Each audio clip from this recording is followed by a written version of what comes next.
This is Igbo Area Hello. Have you heard the latest? It started with people saying Nnamdi Kanu is working for Atiku, that he is out to scuttle Buhari's chance of winning. Now, people are saying the opposite, that Buhari has released Nnamdi Kanu to help him win elections. We shall look at certain materials. Please watch the video to the end so that you will understand where we are coming from and where we are heading to. Please follow. Gradually, you will understand where we are going. At the end, the truth will come out. Now, let's look at this headline. 2019, Canada-based journalist reveals how federal government aided Nnamdi Kanu's escape. Seal deal with Biafran leader. So, an international media personality and presenter, George Chukwu, has revealed some details surrounding an alleged deal that led to the release of the leader of the indigenous people of Biafra, IPOB, Nnamdi Kanu, by the Nigerian government. In a statement from Toronto, Canada, the renowned presenter with Canada's Afro Global Television and Vice President of Nigeria-Canadian Association, NCA, said he got reliable information from sources in a deep background from Aso Rock how the IPOB leader was arrested during the military exercise in his hometown, along with his parents in 2017, and held in Bonny, Rivers State under solitary confinement and released after the former Director General, Department of State Services, DSS, Mamandaura, working together with the former Governor of Abia State, Ojo Okalo, convinced President Muhammadu Buhari and Abba Kyari to recruit him to work for the state. Chukwu said, I gathered from a very senior security official in Abuja that Nnamdi Kanu, his parents and driver were apprehended by the Army DMI operatives and initially taken to Ohafia on September 16 of 2017. He was later removed from the military facility and taken to a naval yard in Rivers State. His parents were held at Ohafia before they were transferred to Abuja and kept in a DSS safe house on Kwame Nkrumah Street, Asokoro in Abuja. According to my source, Nnamdi Kanu was wounded when he was arrested. He had a broken rib and was limping. The DMI kept the information about his arrest secret to manage the outcome of the infamous Operation Python dance the army initiated, which culminated to his being arrested. The federal government was worried that information leaking about his arrest would trigger off protests and possible riot throughout the southeast and south-south. Their fear stems from the fact that Asari Dokubo has aligned with Nnamdi Kanu, and federal government did not want the Niger Delta militants to start blowing up pipelines again. They already had the Avengers that were causing enough trouble for them. When the case Nnamdi Kanu was answering was called and the court was told he was nowhere to be found, and following the army headquarters saying they did not know where Nnamdi Kanu was, it was decided that the information became top secret. It was at this time that the British government made inquiry about Nnamdi Kanu, who holds a British citizenship, and the Attorney General and the Foreign Affairs Minister assured them he was safe. Nnamdi Kanu stayed into the country in 2015 with both his British passport and his Nigerian passports, which enabled the Nigerian government to arrest him as he is also her citizen. Had Nnamdi Kanu had only his British passport, he would have been safe. This was the argument the federal government, through the Attorney General, offered to the UK diplomats, and they kept cool. Towards June 2018, Nnamdi Kanu became very ill and at a point to hunger strike, but was well taken care of. The doctor that was seeing him is called Dr. Obegi from Kogi. Nnamdi Kanu was said to have refused being given any injection which worsened his condition. He told his handlers he was afraid he would be killed the way Musa Yar'Adua was allegedly killed. In all the months he was incarcerated, he did not break. On the day that the World Cup final was played, his parents were brought to visit him. The DSS had been walking his parents, and they asked Nnamdi to reveal the funding of IPOB and how the money transfers were done. You remember there was a time the Minister of Information, Alhaji Lai Mohammed, gave a press conference saying that IPOB had foreign sponsors from Spain. That information, many others, were given to DSS by Nnamdi Kanu. His parents meeting him was a stroke of luck as he became weakened and agreed to reveal all that the authorities wanted from him. But he demanded that his parents be released. At this point of negotiation, the federal government brought in the former governor of Abia State, Ojuzo Kalu, and he was contacted by Abba Kyari to get into the negotiation since he knew most of the sponsors of IPOB. Kalu went to see Kanu in early August, but the meeting did not yield any dividend as Kanu maintained his demand that his parents be released. The former governor was said to have asked the government to use Nnamdi Kanu's parents as leverage or collateral, knowing that his negotiation with Kanu never ever gets through.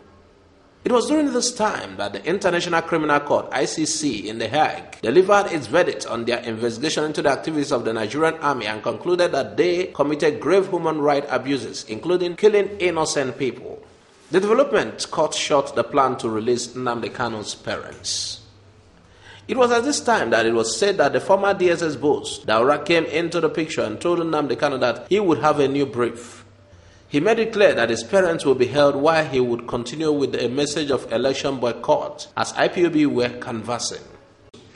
Nnamdi Kanu was told in specific words that he was being recruited to propagate the election boycott in Southeast and South-South, knowing that this region will not vote for President Muhammadu Buhari. It was Daura that decided to have Nnamdi Kanu released to be flown to Israel after a deal was reached. Nnamdi Kanu was removed from Bonny and taken to Enugu Airport, from where he was transported to Abuja and connected to Israel. This is why Nnamdi Kanu has been pushing for election boycott, because he knows that this will affect Atiku Abubakar and Obi so that Buhari will win. He has kept quiet about how he left the country, only saying that Biafra intelligence took him away.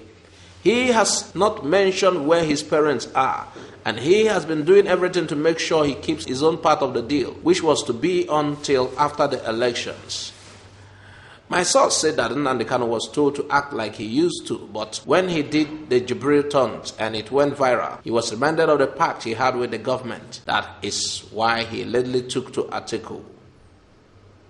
Well, this was by a Canadian-based journalist, an international media personality, George Chukwu. He revealed how federal government aided Nnamdi Kanu's escape, sealed deal with Biafran leader. He's trying to say the whole thing was arranged. It was arranged not from the inception. According to him, the truth is that Nnamdi Kanu was arrested in the Operation Python dance.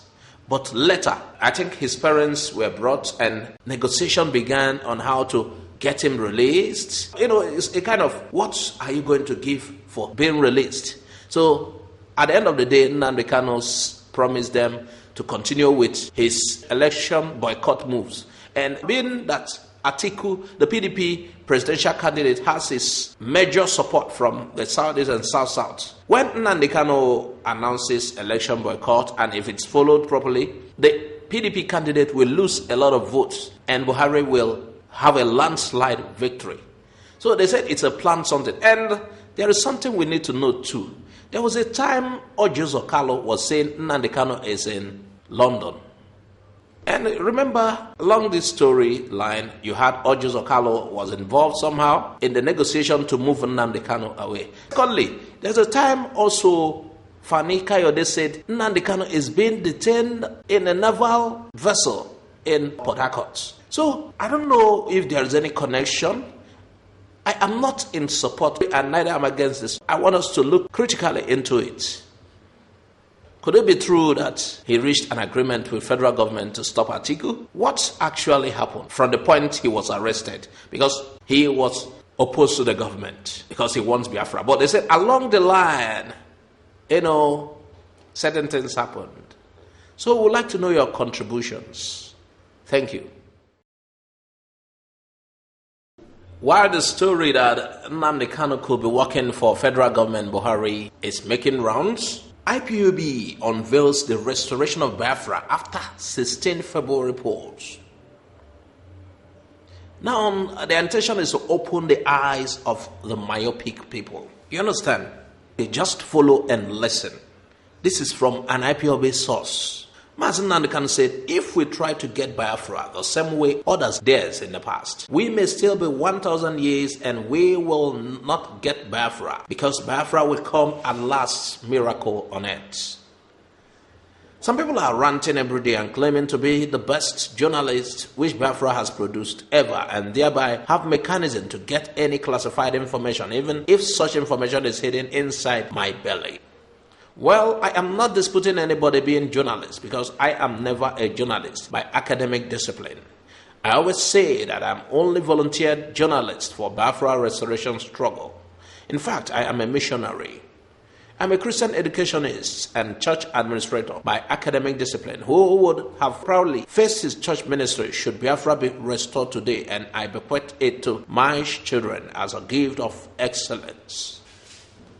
Now, in going back to what Nnamdi Kanu said, we ought to ask ourselves, what are other ways which sovereign nations of the past have gotten their independence, which if we go through that method, we could still stay 1,000 years and we will not restore Biafra? Number 1, South Sudan. Armed conflict culminated to UN-supervised open ballot referendum, and they got out of Sudan. 2, Israel. Direct open declaration by the Zionist movement, and that culminated into armed conflict. They got out of the remains of the fallen Ottoman Empire and international community's recognition years after the first war with Arab world. 3, Eritrea and Djibouti. Armed conflict which culminated into direct recognition by international community. They both got out of Greater Ethiopia. 4, Croatia. Internally organized referendum and proclamation of self-sovereignty which culminated into armed conflict and later recognized by Germany and other European countries, and they got out of old Yugoslavia. Number 5, Slovenia, Bosnia and Herzegovina, Kosovo. Armed conflict leading to outright dismemberment of the remains of Yugoslavia when Croatia first left and made the Serbians to abandon the nomenclature of Yugoslavia, which is the name which they used to hold on willing people down for centuries. Number 6, Ireland Republic. Great Britain approved referendum by open balloting wish of Ireland Republic in the United Kingdom. Meanwhile, in that referendum, more people voted to stay. I don't think it worked. A lot of them voted to stay. Number 7, Ukraine, Belarus, Georgia, Azerbaijan, and all the 15 countries that left USSR, Union of Soviet Socialist Republic, USSR, and those indigenous nations left, leaving Russia alone to stand. You heard about the disintegration of USSR, and Russians and is the chief inheritor of the nuclear power. Time and space will not permit us to list more of the countries which seceded from other countries, but we can work with these ones listed above. Now, from the above analysis, we have seen many ways which other nations got their sovereignty. Remember that through the inspiration of God to Nnamdi Kanu, he said verbatim, if we try to get Biafra restored through the way other people got theirs, we will not get it in 1,000 years. In the list above, we saw the way of others. A, some got it through armed conflicts. B, UN-supervised referendum. C, internally organized referendum. D, mother nation-approved open referendum. E, direct open declaration by the agitators. And F, external instigation and word. Now, IPOB led by Nnamdi Kanu is not considering any of those methods listed above for now, but proposing a different type of referendum, which will not be through balloting, but through outright boycott of presidential election to be conducted by the Nigerian government, which, if favored Biafra restoration, we shall establish Biafra government with full cabinet and functional portfolios, even if it is from exile. The interim Prime Minister, the leverer, which upon the watch may be prophesying without complete understanding of the word of the Spirit, will be unveiled with his provincial administrators, legislators, cabinet, and agencies. I believe that when international community begin to see these voracious steps, it will have no other option than to recognize Biafra as it's recognized Israel. Croatia, Eritrea, when they took their respective steps in their different directions. I don't actually know if these myopic people parading themselves as first-class journalists actually understand the content of the January 1st, 2019 broadcast by Nnamdi Kanu from Israel, or they only allow the irritation of high-tech farming, road construction, job creation, stroke opportunity, which the yet-to-be-known Prime Minister of Biafra government and his cabinet is to be done to push them into mad Facebook rantings.